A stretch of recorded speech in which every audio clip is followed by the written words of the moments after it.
रवि ने जब माँ को सुधा के बारे में बताया था तब वो बहुत नाराज़ हुई थी। उन्होंने साफ साफ कह दिया था कि रवि को माँ और सुधा में से किसी एक को चुनना होगा। कई दिनों तक उन्होंने रवि से बात नहीं की थी। रवि ने सुधा से प्यार किया था, वह एक अच्छी लड़की थी। कभी उसका समृद्ध परिवार था, पिता की अच्छी सरकारी नौकरी थी। माँ की मृत्यु उसके बचपन में ही हो गई थी। पिताजी ने ही उसकी परवरिश की थी। जब वो कॉलेज में थी तभी पिताजी की भी बीमारी से चल बसे थे। उनके पीएफ से जो रकम मिलता था उससे वह हॉस्टल में रहकर पढ़ाई पूरी कर रही थी। रवि भी उसी कॉलेज में पढ़ाई कर रहा था। दोनों को एक नज़र में ही प्यार हो गया था। रवि और सुधा का कॉलेज में आखिरी साल था। पढ़ाई समाप्त होने के बाद सुधा को हॉस्टल छोड़ना था। रवि और सुधा ने प्लान किया था कि हॉस्टल छोड़ने से पहले दोनों शादी कर लेंगे। इस तरह सुधा हॉस्टल छोड़ने के बाद रवि के घर पर आ जाएगी। माँ ने अपने रिश्ते में बेटे की शादी लगभग तय कर दी थी, इसलिए सुधा को वह किसी भी तरह स्वीकार करने के लिए तैयार नहीं थी। रवि की भी मजबूरी थी, वह सुधा को इस हालत में अकेला कैसे छोड़ सकता था।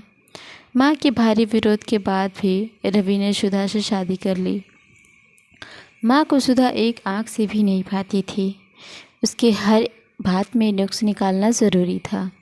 बात बात में सुधा के साथ लड़ाई करना, उसे दुत्कारना, पनौती कहना नहीं भूलती थी माँ। रवि माँ को समझाने की कोशिश करता मगर वह मानने को तैयार नहीं होती। किसी भी बात की एक हद होती है। सुधा भी रोज़ रोज़ की खिटखिट से तंग आ गई थी। किसी तरह एक साल बीत गया मगर माँ के स्वभाव में कोई फ़र्क नहीं आया। एक बार बात इतनी बढ़ गई कि माँ ने खुद पर किरासन तेल डालकर आग लगा लिया। किसी तरह सुधा ने आस पड़ोस के लोगों को पुकार कर जान बचाई। उसके बाद भी माँ का सुधा के प्रति नफरत में कमी नहीं आई। वह बार बार खुदकुशी की कोशिश करने से बाज नहीं आती। इस तरह 1.5 वर्ष बीत गए। रवि और सुधा दोनों हैरान परेशान हो गए। माँ दिन रात पास पड़ोस में जाकर सुधा और रवि की शिकायत करती रहती। धीरे धीरे सुधा पूरे मोहल्ले में बदनाम हो गई। पड़ोसी भी रवि को जोरू का गुलाम और माँ का दुश्मन मानने लगे। अंत में सभी पूरी तरह तंग आ गए। रवि ने माँ से समाधान पूछा तो उन्होंने साफ साफ कह दिया कि वह सुधा को तलाक दे दे। रवि को यह हरगिज़ मंजूर नहीं था। इस पर माँ का रवैया और बुरा हो गया। पहले वह सुधा से नफरत करती थी, अब बेटे को भी मानसिक रूप से प्रताड़ित करने लगी। इस सारी बातों का सुधा पर बुरा प्रभाव पड़ने लगा। वह मानसिक और शारीरिक रूप से बीमार और चिड़चिड़ी रहने लगी। रवि और सुधा का भी आपसी प्यार प्रभावित होने लगा। सास की प्रताड़ना से तंग आकर सुधा और रवि ने गहरी मंत्रणा की कि कुछ दिन बाद रवि को माँ की जिद के सामने झुकना पड़ा। उसने सुधा को तलाक दे दिया।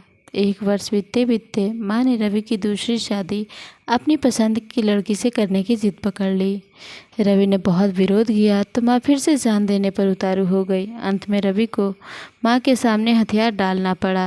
रवि की दूसरी शादी रमा से हो गई। रमा रवि को कमज़ोर मर्द और सास को जल्लाद माँ के रूप में देखने लगी। उसका व्यवहार दोनों के साथ उसी अनुकूल होता गया। रमा स्वभाव से बहुत कठोर, बददिमाग और ज़ुबान की गंदी थी। जल्द ही उसने अपना रंग दिखाना शुरू कर दिया। किसी तरह 2 वर्ष बीतते बीतते घर का माहौल नर्क जैसा हो गया। रमा का न तो सास से जमता था और न ही पति के साथ। सास से तो उसे नफरत हो गई थी।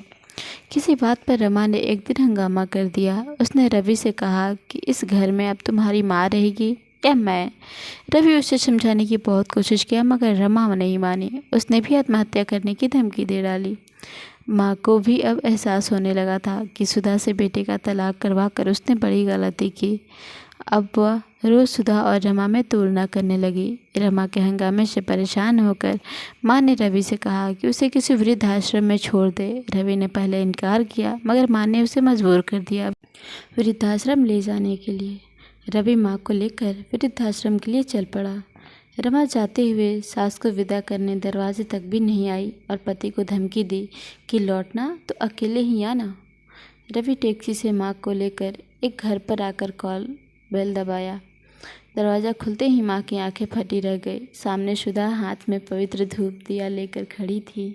उसने माँ को पवित्र होम के धुएं से स्वागत किया और पैर छूकर प्रणाम किया। माँ का गला भर गया, आंखों से आंसू निकल आए। सुधा उसे सहारा देकर अंदर ले गई। सोफा पर रवि, सुधा और माँ बैठे थे। रवि ने फ़ोन से पहले ही सुधा को माँ के साथ आने की सूचना दे दी थी। रवि ने बताया कि उसने सुधा को तलाक तो दिया था, मगर उसका साथ नहीं छोड़ा था, क्योंकि इस दुनिया में सुधा का रवि के सिवा और कोई नहीं था। रवि ने सुधा को अलग से फ्लैट दिया था। वह समय समय पर सुधा से मिलता रहता। दोनों में आज भी उतना ही प्रेम था जितना शादीशुदा ज़िंदगी में था। माँ को अपनी गलती का एहसास हो गया। उसने सुधा से माफ़ी भी मांगी। सुधा ने उन्हें गले लगा लिया। तो दोस्तों, आपको ये कहानी कैसी लगी हमें कमेंट करके ज़रूर बताएं। और हाँ, अगर आप हमारे चैनल पर नए हैं तो प्लीज़ चैनल को सब्सक्राइब कर लें। और मिलते हैं आपसे ऐसे ही किसी दूसरी कहानी में। तब तक के लिए नमस्कार, प्रणाम। अपना ख्याल रखें और अपनों का ख्याल हमेशा रखें। Bye bye.